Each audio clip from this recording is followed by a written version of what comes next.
Class 12 এর optics এর একটি কোশ্চেন বলছে আই এবং 4i প্রাবল্যে দুটি আলোক উৎসকে ব্যতিচারীর পরীক্ষায় ব্যবহার করা হচ্ছে।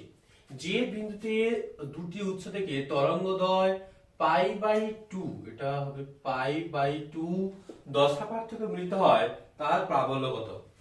দেখো যে প্রাবল্যের সূত্র I সমান হয় I1 plus I2 plus 2√of I1 I2 cos phi।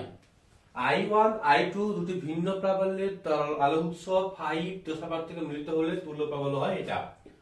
I1 বলছে I, I2 বলছে 4i plus 2√of I into 4i cos 90 degree.